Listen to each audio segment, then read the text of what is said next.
You're listening to Convenience Matters, brought to you by NACS. We'll talk about what we see at stores and what the future may hold for our industry. In the rural communities across our country, the locals know where to go to get great food, and it's at the gas station. Increasingly, people from around the country, regardless of where they live, know where to get great food. And part of that is because of our next guest today and his reach and communications related to gas station food. So today, joining us is Stafford Shurden. We'll keep his title short. He has a lot of hats that he wears.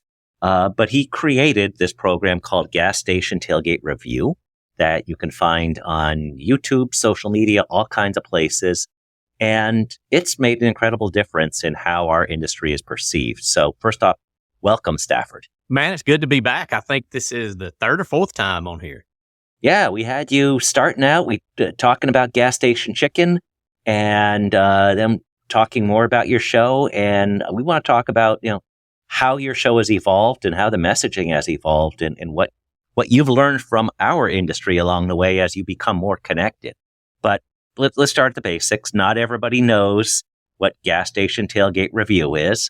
I learned about it from my my brother-in-law.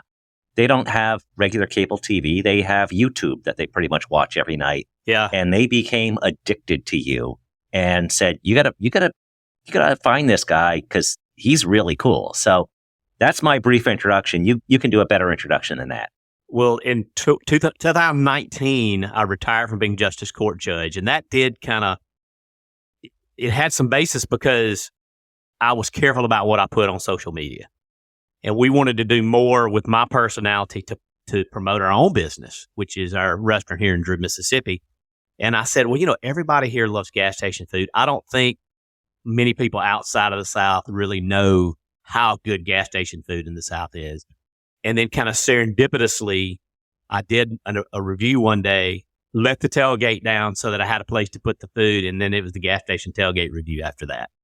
And since then, I've been trying to keep up. It's somewhere around 200 stores. I've edited and submitted about 180. But I don't put everybody, I'm not going to throw anybody under the bus. If it's not good, maybe you had a bad day. So there's a few that didn't make the cut. So we, as I mentioned, reached out to you. We had you on a couple podcasts. We've stayed in touch. We visited last year. You wound up with Al Hebert, the gas station gourmet, in an Ideas to Go segment. We showed at the NAC show. You talked about road trips in a general session at the NAC show. I remember walking the show floor with you the last day or one of those last days, and somebody just walked around the corner. It's like, Stafford, you could come visit our store next. And somebody up in the Indiana, which is a little far for you, but I don't doubt that you'll probably find places outside of your normal area. But talk about what your experience was like going from talking about convenience stores and gas stations and understanding them from your angle to then being brought into this bigger environment, the NAC show, NAC's convenience stores. What was that whole experience like, and what did it teach you about our industry that maybe you didn't know before? Well, I think it reinforced some maybe beliefs I might have had that I wasn't sure about. Couple of things. I think that this industry might be the most diverse in ownership of any industry in America. It's not cheap to get a gas station, but there is a level of entry that a lot of people can find. And just to give you an example, in Natchez, Mississippi, there's a taqueria and a gas station. And I really got the feeling talking to that owner, he would have liked to just open a restaurant, but they're hard to get loans for. So instead he buys a gas station, which he could get a loan for. And I think because of that, you don't see many gas stations close. I mean, it's a mostly, in comparison to other industries, stable business. So it just lends itself to diversity.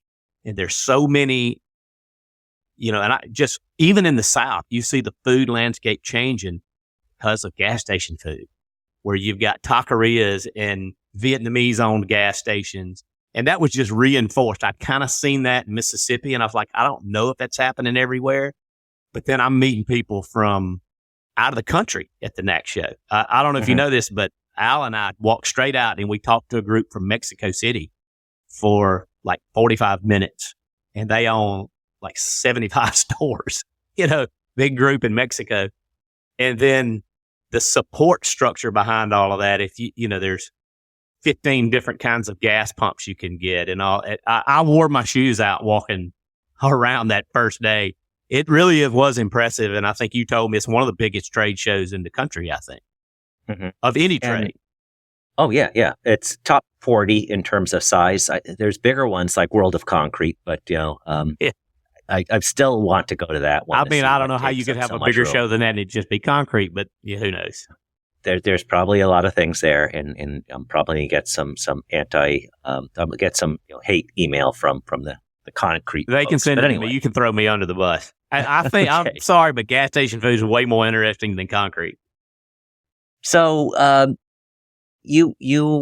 mentioned that you had the gas station tailgate review, and you mentioned that you formerly were a judge, but you have multiple hats. You have a restaurant, and you're a farmer. So you're literally farm to table. What did you take back for either one of those two hats that was of interest? Did you look at anything on the show floor differently in terms of like, hey, that's an interesting way to present shelving units or anything like that also crossed across your, let's call it a little bit of a hobby, to your other two jobs? Well, through this whole thing, there's been a cross-pollination, and I love that word since I'm a farmer. But That helps. there's always a cross-pollination between industries, and I think of myself as a true entrepreneur because I have an inability to shut whatever that is off. And for those out there that are small business owners that cannot shut it off, you know exactly what I'm talking about. So, yeah, I mean, I'm walking through and looking at, I know one of the guys I talked to had and he was from Louisiana, and they were working on this incredible gas pump where as soon as you put your card in, it goes, oh, this is the guy that came in last time and bought a Diet Coke. Let's sell him a Diet Coke right here at the gas pump. And I'm thinking, okay, now how would that translate, that technology translate into what I'm doing in the restaurant here in Drew, Mississippi? So yeah, it was really interesting. I saw a lot of good ideas. I know there was a donut place, and my mind eventually goes to, well, I have an empty building. I wonder if I could open a donut place in my empty building next door. So I don't have the ability to shut it off. Everywhere I go, it works that way, but it also works that way when I'm reviewing this gas station food. So at first it started out this tongue-in-cheek thing where I thought I was going to teach you guys something, and it ended up being the other way around where I'm going in and going, wait a minute, they're way better at whatever it is, making hamburgers than I am. How can I take that back and implement it in my business, which is exactly what I did. So is there also an element where, say, before you went to the NAC show, you'd go and you'd visit a place and you'd just walk in and you'd look at the kitchen and it's like, okay, here's the kitchen, here's the food, this is what I'm here for. And you being small business, looking at everything, all of a sudden you're saying, wait, I want to see this part of the store. I want to see what their bathrooms are like. I want to see all these other elements. I want to see the convenience store just as much as I want to see the kitchen. Oh, for sure. And one of I usually do go to the bathrooms, just so you guys know. It's in law, they always talk about the totality of the evidence. Mm-hmm. Because you don't just look at one piece of evidence. They call that a red herring, either prosecution or defense. But customers are coming in your store and they're looking at everything. They're not just looking at the one thing. So I want to do the same thing, but also as a business owner, it's like, what do you have to the left of the door? What do you have to the right? Because most people are right-handed. They're going to look to the right when they come in the door. What's by the register for sale? What do the bathrooms look like? How clean is the store? What's the lighting? So I'm looking at all of that because I know sometimes I look at what you guys have by the register and kind of scratch my head, like, do people really buy that? And other times I'm like, okay, that's the number one point of sale, is right there at the register, which everybody in this industry knows. But yeah, I'm looking at all of that because I'm trying to copy the good ideas always. Well, we find multiple reasons why people have items at the register. Sometimes it's required by law. because it's age restricted or something like that. Sometimes there's issues related to, shall we call it, shrink. For sure. If it's a high price point and it fits in a pocket, that's something you probably want to keep at the counter. And I remember years ago talking to somebody. He says, "Yeah, we have stores in the South. We have stores in the North, and in the South, the thing that's most likely to wind up in a pocket is Goody's headache medicine, headache powder. Really? So we keep that at the counter. So I thought that was interesting. That He is said in the North, it's said it's Snickers in the North. So That's interesting. Yeah, we got a lot of headaches in the South, so I can attest to that. Maybe it's the humidity and the dust. I don't know. yeah. So anyway, we went a little afield there. But, That's good. It's all good. We talked about you attending your first NAC show and what that experience was like. You're back. And this time you're again back as a speaker. You're talking in one of the general sessions, and actually it's titled a master class. You want to talk a little bit about what you're going to go through and what you hope for interaction in this session? Last year was a lot of fun because I loved the panel discussion. I think that's with the moderator, which worked so well. That's my favorite setup. And you're seeing a lot more of that instead of the TED Talk style. But that's what we're doing this year is more of a TED Talk style. And Jenna and I were talking. Jenna worked with you guys. Yep. And originally, you and I and Jenna had gone back and forth, and we were talking about kind of what the trends were. And, I wanted to, and we just kept bouncing off each other. And I said, I want to give as much value as I can. If I'm going to come take an hour of you guys' time, I want it to be as valuable for you as it can possibly be. And so we kept bouncing back and forth. And I said to her exactly what I just said to you a minute ago. When I go in, and it's a lot of people reviewing food now. That was a fringe thing one or two people were doing 5 years ago when I started doing it. Well, now they're everywhere. 6 or 7 of them in North Mississippi. But I'm one of the few that does it, that owns a restaurant. So and I told her, I said, I'm always looking through that lens of a restaurant owner when I go in there. So I think I look at it differently. And she goes, well, that's what we need to talk about. How do you look at it as a restaurant owner? And then we kind of bounce back and forth. I said, I think it's more what I've learned from them. And that's really what I want to talk about it, because success leaves clues. As I've bounced around the Southeast and a little bit out of the Southeast, you start to see things that, and look, I can't tell anybody what's going to work for everybody. I can tell you though, what I looked at and said, that works for me in my business. And that's really what the hour is going to be about. And to give you a little preview, one of my favorites is one that you put me on, which was NFA Burger in Atlanta. You sent me that, and I was like headed to, not like a week later, I was headed to South Carolina, going right through Atlanta. It's in Dunwoody, but if you're not from Atlanta, Dunwoody, it's Atlanta. And he has really 6 menu items. He has a grilled cheese sandwich, he has a chicken sandwich, and he has 4 hamburgers. And all 4 hamburgers are actually the same hamburger. You can just get a different level of meat on them. And what I think about is he picked a lane and he said, I'm going to absolutely dominate the competition in this lane. And I think to me, that makes the most sense, especially if you're having trouble with your food service or if you're trying to get into hot food service. The trap, and I fell into this being in a small town when I first started 20 years ago. You want to try to be all things to all people. You guys have a very diverse customer base. And you think, well, I've got to serve all of them, but you really don't, because I'm a white guy. I love that we just talked about me going to these Vietnamese owned gas stations and the taqueria in Natchez and all. Most people, I think Food Network has a lot to do with this, are adventurous eaters. 53% of all meals this year are going to be eaten outside the home.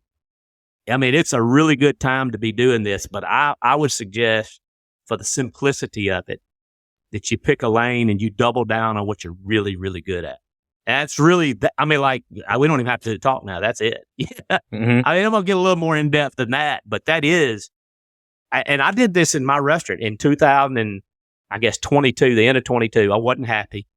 And I said, what have I learned through this experience? And how would and I just completely rewrote the menu in a week, closed for a week, rewrote the menu, and we've never looked back. I mean, it's been really a big game changer for us, but we narrowed our focus. And that I learned from you guys. I didn't come up with this idea. This is from, when I see the gas stations that are killing it, they're killing it on one or two things. And then they have some things to go along with it. Now, I will tell you this, Jeff, for everything like that I see that I think is, I call it the Cheesecake Factory style, where they give you the 3-ring binder, with all the menu items. Most of us can't pull that off, but I can tell you 3 or 4 gas stations that break every rule I'm going to tell you guys and do really well. So my idea may not work for everybody, but it definitely worked for me. And I think the simplification of your goals in food service, because people want to rise to the level of their goals, but they end up falling to the level of their systems. And when you simplify it, the systems become a lot easier. So that's why I'm getting real like business now, but that is what we're going to talk about. Well, you just threw down a couple quotes that I think are you say those again in the master class, and people are going to write those down, and you're posting them on social media. But go. They're not my quotes, Jeff. I'm regurgitating what I learned from you guys, what I hear in the business world. I'm regurgitating this stuff. I'm actually not very smart, but I remember damn near everything I hear. Yeah, well, just don't use the word regurgitating when you're talking about C-store food. Just talk about the knowledge, not the food itself. Yeah. But I want to go back to that burger place you're talking about in Atlanta. Such a good example. Al Hebert, we mentioned him, and we traveled with him and you last summer to places around him. And he wrote up in Nax Magazine a couple months ago, it was like 2 months ago, wrote up in his Gas Station Gourmet column about that burger place. And he interviewed the owner, and one of the things the owner talked about was cheeseburger with bacon and things like that. And a lot of people, when they have cheeseburger with bacon, you take a slice of bacon, you stick it on top. Maybe it's 2 slices. And some of the bacon overhangs. You take a bite. Some bites have the bacon. Some bites have no bacon. Some bites have nothing but bacon. And what Al got out of this guy was, he said, what's really important to me, that every bite is awesome. So what they do is they make sure that they break up the bacon just a little bit so that every bite has bacon. And it's not like, well, that wasn't my favorite bite. Every bite will be your favorite bite. And they look at it through the eyes of the customer and how the customer enjoys it, not how the system should make it, what's easiest, what's fastest. And I thought that was super fascinating and just a really interesting takeaway. And how do you look at making, if that's somebody's only visit there, you want them to go, oh my God, every bite was delicious. And that's how he does that. And that explains it exactly. It's just a perfect experience. If you like a smash burger, nobody in America is doing it better than Billy at NFA Burger in Dunwoody. Nobody. I hadn't found a better one. And have you been in there? No. But now I wish the NAC show were in Atlanta this year, because there'd be hordes right out front, before, during, after the show. We're in Vegas this year, but we'll be back in Atlanta. We'll have to check it out then. Or just because it's that good. Well, you go in, and I know you've seen the Soup Nazi on Seinfeld, so I don't want to throw on him that he looked like the Soup Nazi in Seinfeld, but you go in, it's very organized. You go into the register, you order, and then you go outside. You don't hang around inside because it's so busy, you can't hang around inside. Mm-hmm. You go out to the picnic table, somebody comes out the back door and brings you your food. And it's just so smooth. And it's so well run. And it's such a good example of a food service business done right. And managing the crowds. And by the way, we had the Soup Nazi on a podcast in the past. The guy who played the character on Seinfeld was at the NAC show a bunch of years ago, and he had a soup product that carried his likeness and as much of the branding as he could do and get away with it. He was an interesting guy. And I've been to the place in New York City, and it is pretty close to how they describe it. It is a very organized line. I didn't get yelled at because, I didn't want to get yelled at. So that all worked out. But so now you have something in common with the guy who played the Soup Nazi. Who knew? That's funny. So as we think about, you're going to be at the NAC show in another 2 months. You're planning probably some sessions you're going to do. You're planning sessions you're going to visit. You're planning sessions or how your session's going to go. Is there anything that anybody can do to find you, or how might they get in touch with you and say, hey, Stafford, you got to come visit our place. You got to do this. You got to check this out. What are you be doing there, and how might they be able to find you either before, during, or after the NAC show? So the easiest way is email is staffordshurden@gmail.com, but you can just type my name into pretty much any social media, and I'm pretty good about answering my messages on social media. I get a lot of messages from a lot of you guys, and I would love for you to, I'll throw this out too, not just come to the session, but I'm definitely going to leave a spot at the end for questions. And we talked earlier about how I'm really keen on trying to give as much value as I possibly can. Questions they're the best way to do that. Every time I get questions, I sound better when you ask a question than at any point, because I don't really know what you guys want to hear. But when you ask a question, there's a really good chance there's 2 or 3 other people in the audience that wanted to ask that question as well.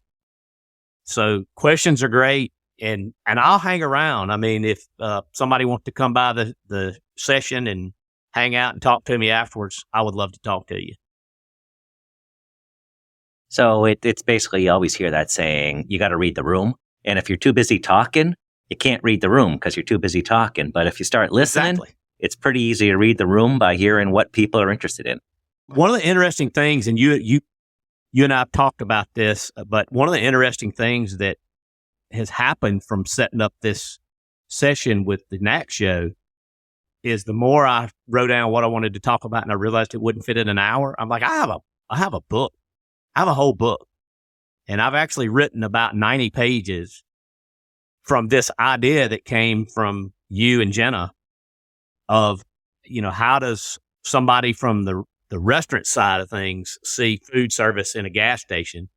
And so I was really hoping to have it done by the NAC show. Unfortunately, I'm not quite going to be there. I'm about ready to go to edit, but it's a much larger subject than I realized. The interesting thing about it is I started looking at what I learned from you guys and writing it down. I went, am I really doing some of this stuff? Like, am I listening to my own supply, I guess? And so I've been trying to do a better job even here. So this has helped me kind of hone my own skills a little bit. Well, we need more voices like you out there, because you spread, really, they're stories of joy, because as you said, they're positive stories. If something's not up to par, you're not going to shame them. You celebrate awesome things. It has to be in an awesome industry, which is ours. So that's awesome as far as I'm concerned. Let's get that book published and let's talk about it on the next podcast or at next year's NAC show, or wherever we cross paths again, whether it's visiting you in Drew, Mississippi, and some stores that are your favorites. Just in closing, is there anything that you have in the hopper coming up, either filmed, in process, or something that is of interest that might get people a little excited about a future episode? I'm always looking for new places. So even if you don't get to come to the next show, which we all hope you do, inbox me and tell me about what you're doing. I love great suggestions. I am trying to get out of the Southeast some. You guys posted, which still is kind of Southeast, but North Carolina's got some cool stuff that you posted the other day, Jeff.